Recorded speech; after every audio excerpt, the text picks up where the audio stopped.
નમસ્કાર વિદ્યાર્થી મિત્રો, કેમ છો? એક નવા વિડીયોમાં આપનું હાર્દિક સ્વાગત છે. વિદ્યાર્થી મિત્રો, આજે આપણે ધોરણ 8 વિષય સંસ્કૃત પ્રથમ સત્રમાં બીજા નંબર ઉપર ચિત્રપદાની ખૂબ સુંદર મજાનો પાઠ આવેલો છે. ચિત્રો દ્વારા શબ્દોની ઓળખ, તે પાઠ વિશે આજે આપણે અભ્યાસ કરવાના છીએ. વિદ્યાર્થી મિત્રો, સૌપ્રથમ આપણું સંસ્કૃત પાઠ્યપુસ્તકનું ફ્રન્ટ પેજ આ રીતના આપને દેખાય છે પાઠ્યપુસ્તકમાં. ત્યારબાદ બીજા નંબર ઉપર પાના નંબર 7 ઉપર આપણે પાઠ્યપુસ્તકમાં આપેલું છે ચિત્રપદાની 2. સૌપ્રથમ બાલ દોસ્તો આપણે જોઈએ કે ચિત્રપદાનીનો શાબ્દિક અર્થ સૌપ્રથમ તો આપને ખ્યાલ હોવો જોઈએ કે ચિત્રપદાની એટલે ચિત્રો દ્વારા દર્શાવાતા શબ્દોને ચિત્રપદાની કહેવાય. ચિત્રો દ્વારા દર્શાવાતા, જો ચિત્રો આપણે બતાવ્યા ને એમાં કંઈક ઈશારો કરે, બરાબર. તો એમાં સૌપ્રથમ આપણે વિદ્યાર્થી મિત્રો ઉપર જો એ તે એટલે આ બધા, ને તે એટલે તે, તેઓ, તે બધા, કોઈ પણ આ અર્થ એનો ચાલે. વિદ્યાર્થી મિત્રો, આ જ્યારે બહુવચનમાં કોઈ વસ્તુઓને દર્શાવવામાં આવે, પશુ, પક્ષી, માનવ, પ્રાણી, કોઈ બી વસ્તુ બહુવચનમાં ને નજીક રહેલી વસ્તુ માટે એ તે વપરાય છે.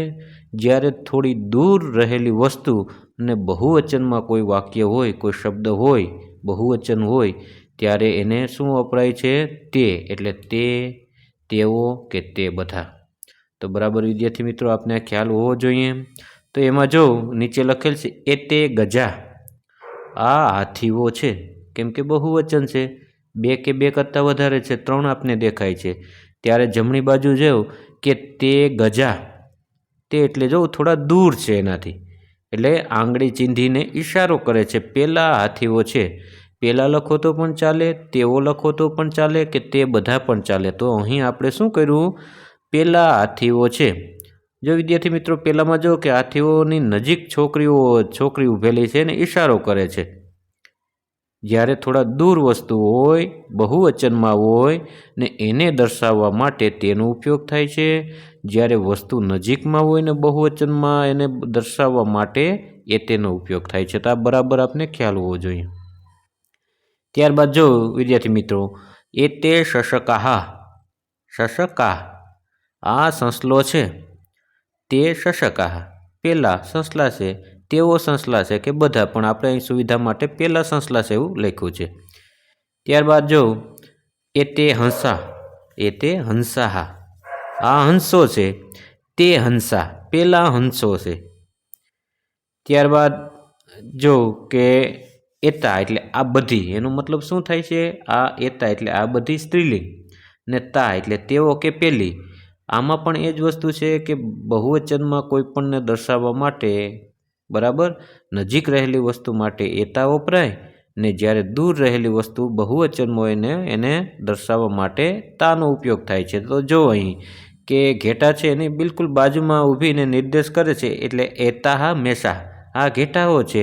જ્યારે બીજા ચિત્રમાં પેલી છોકરી છે દૂર છે, તો તાહા મેષાહા, પેલા ઘેટાઓ છે, અથવા પેલી ઘેટીઓ છે, એમ તો ન લખી શકાય, પણ પેલા ઘેટાઓ છે, એનો મતલબ એવો થાય કે તેઓ અથવા પેલી.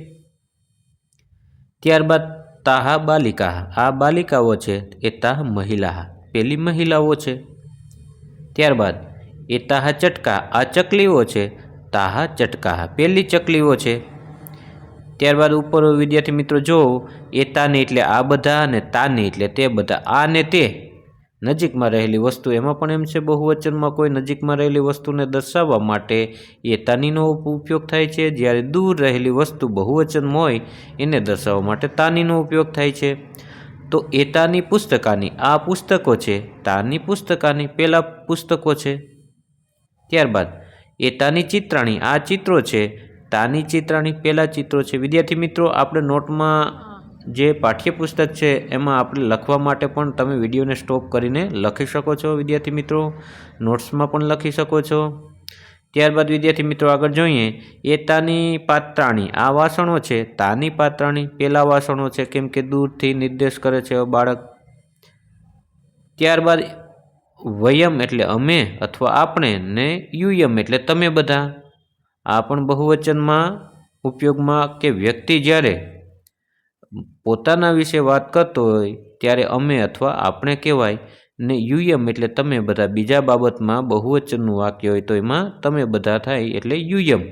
તો જો અહીં છે કે વયમ શિક્ષિકાહા, અમે શિક્ષિકાઓ છે. જે 3 શિક્ષિકાઓ ઊભેલી છે એ પોતાના બાબતમાં વાત કરે છે એટલે કે વયમ શિક્ષિકાહા, અમે શિક્ષિકાઓ છીએ.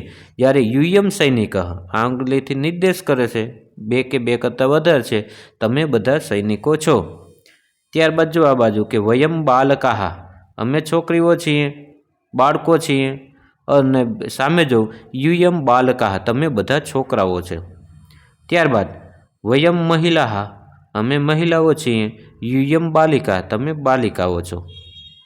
તો વિદ્યાર્થી મિત્રો, આ તો આજનો વિડીયો. આ જે ધોરણ 8માં જે બીજા નંબર ઉપર આવેલ ચિત્રપદાની આ પાઠ તમને કેવો લાગ્યો? જો તમને આ પાઠ ગમ્યો હોય તો વિડીયોને એક લાઇક કરી દો, તમારા મિત્રોને શેર પણ કરજો.